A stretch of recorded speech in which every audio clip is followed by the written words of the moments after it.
everybody. Good morning. Today's video is going to be about goats. Goats. Say hi, Ellie Mae. Hi. So we have 5 things that we should have known before we got goats. We had a goat get sick on us.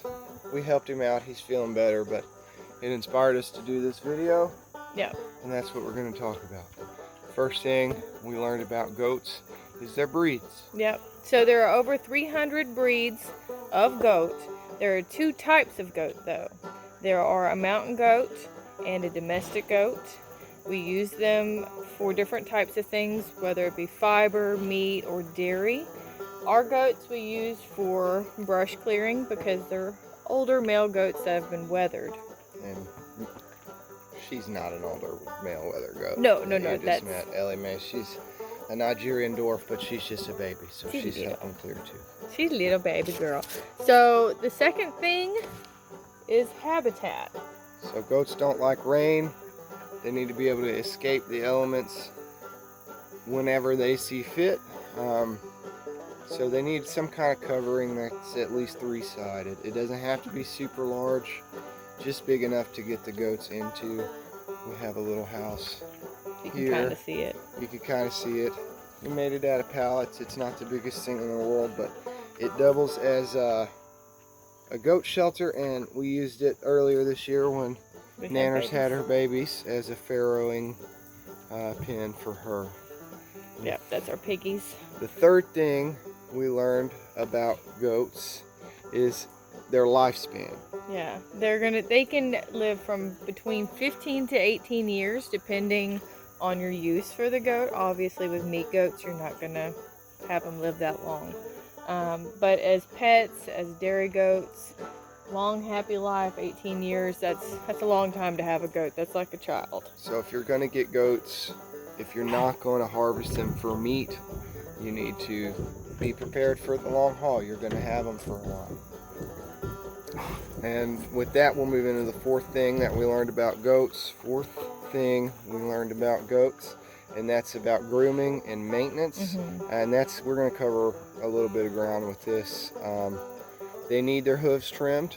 Yeah. If they don't have a good hard abrasive surface to walk on, like dirt with rocks and stuff in it, if they're just on pasture, you're going to need to have their hooves trimmed. Some of them will have their horns trimmed as well. Some of them will be as babies. Yep, they call that polled. Be a polled goat. No, that's without the horns. That's like they're born without. That's naturally polled. Debudded is what. Disbudded. And if they don't have, they can have their horns taken off. You do that when they're young. If you do that when they're older, it'll probably kill them. You don't want to do that. You don't want to do that. They, aside from grooming, aside from the hoof thing, they don't need a whole lot of grooming, but they do need a lot of maintenance. They have. I'm gonna move it over here so the sun's not in our face. Okay. They have a lot of vitamins and such that they need. They need, what is it? They need all kinds of stuff. There's supplements and things that they need, minerals. Minerals and stuff. Right now, Zach, our largest goat, the inspiration for this video, he got something called urinary calculi, which we'll talk about more in a minute. Stop biting my foot, Marion. So we have to give him some supplements, and we've learned since that that's for too much phosphorus. He had too much phosphorus. So you want to give your goats a variety of stuff. Don't feed them just whatever. They don't need a high grain diet. That's not super great for them. And give them choices. Give them a lot of choices. Ours have forage, all the forage they could possibly want, plus what we give them when we cut stuff down out here. They have a salt or a mineral block down the hill a little ways, and we feed them a pretty good quality feed that's got a good mixture of the stuff that they need in it. Yeah. Wet hay is no Gouda. That is part of why. Yeah, so don't. Oh, it's not there. We took it down. So that's good that we took it down. I didn't even know. But we did have a haystack over here, and when Hurricane Laura came through, we had a lot of rain. A lot of rain. It rained. It's probably first time hurricane weather ever hit Arkansas. Other than, you know, just a little bit of rain. It got pretty gnarly. But with that, we'll go into the fifth thing that we've learned about goats. That's diseases. Diseases. They can get diseases. They can just different disorders, not necessarily a disease. They can just make them uncomfortable, like bloat. Isn't necessarily a disease, but it does make them uncomfortable. You're going to want to read about bloat, look it up. Goats are ruminants. That means they have four compartments in their stomach. And they store food in their rumen, which is a little compartment they have that they actually keep food in, let it ferment, and they burp it up and chew on it later. Burpy goodness. They create probiotics and all kinds of stuff when they're doing that. It's really fascinating. If you want to do further research on it, you should. Guess what we're doing today? We're going to go get another goat. Yeah, we're getting another one. We're going to get another one. We're contacted by some folks that have a goat that need a new home, and they want them to go to somebody that has goats. We got goats.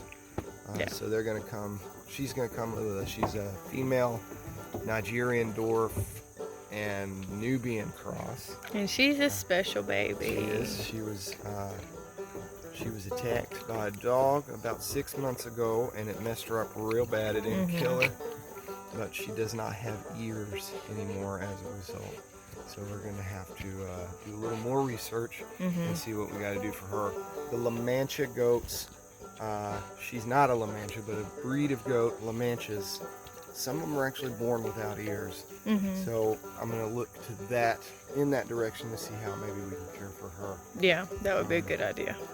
But there's so many just different things. What was the scours? Scours. Scours is a more common thing now with goats. It's basically a fancy word for diarrhea. They get the runs. They don't like it. It's not good for them. It dehydrates them. All kinds of problems that can cause for them. Fresh, clean water is an absolute must when you have goats. Yep. And if you've been watching our channel or keeping up with our Instagram, or you just know us, you know we don't have running water yet. They came out last week, last Monday. We teased us tomorrow, and they tried to dig it up, but it rained and rained and rained and rained and rained, and they ended up having to leave and go home. So hopefully they'll be back sometime this week. Yeah, I hope so. Week, so we can have some water. Yeah, if we're so close. Keep goats, you gotta have fresh, clean water. Which is why we have this big barrel here now strapped to the tree, so everybody can have fresh water. The goats don't really like to use these nipples, but the hogs do, which is all right because it keeps them out of the fresh water we have. The fresh water buckets. They'll get in them and they'll lay down in them and they'll blow bubbles and they get gross and they make the water gross. Yeah. So you want to make sure that's clean. We clean, or we don't. It's not really clean. We bring the animals water several times a day, so they get clean water throughout the day, several times a day. Yeah. And I believe that's probably about it. We're about to head to go get this baby. I want to say thanks to John and Trina Bates for helping us with Zach. When we discovered what was wrong with him, urinary calculi. It's a buildup of stones in the urinary tract, and it's like kidney stones, but for goats. They call it water belly, or UC. It'll actually cause their bladder to rupture. And we didn't know much about it, couldn't find a whole lot of information about it online, but we were able to track down some ammonium chloride was what we got, ammonium chloride, and we've been able to treat Zach with the help of some information we got from John and Trina, so thank you guys. Yeah, thank you. Appreciate it. I honestly thought he was gonna, I thought it was the end. If you do research on it, the first few things you'll read up on it is like, it's pretty scary. Pretty much a death sentence, that's what they say. Like, but it's over, just, you know. We tracked down the medicine we needed, and we got him, we had to get a drench gun so we could drench this to him, and it really, in about 3 days, we saw improvement. Yeah. And he's right back to his normal self. So we'll have to continue to put that on his food until forever, probably. Yeah.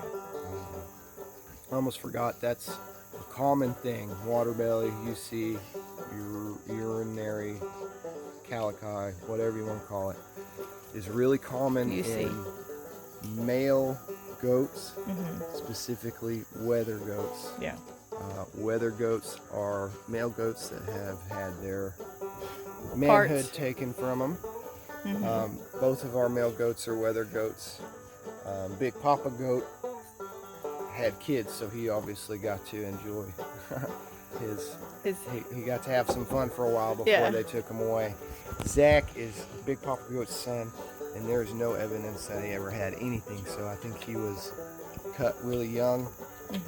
So if you get a wether goat and he was cut really young, they're really prone to UC.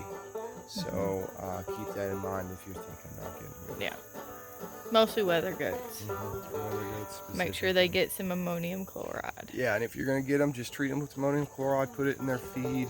Some feeds have it in it already. So it's really cheap. I think 2.5 pounds of ammonium chloride at the co-op was $10. Yeah. And a teaspoon. It's not much. Half a teaspoon in their food. Just kind of mix it up. That'll do. It doesn't take a whole lot. Just helps them break that stuff up. Anyhow, Bye. with that, bye. Love you guys. See ya.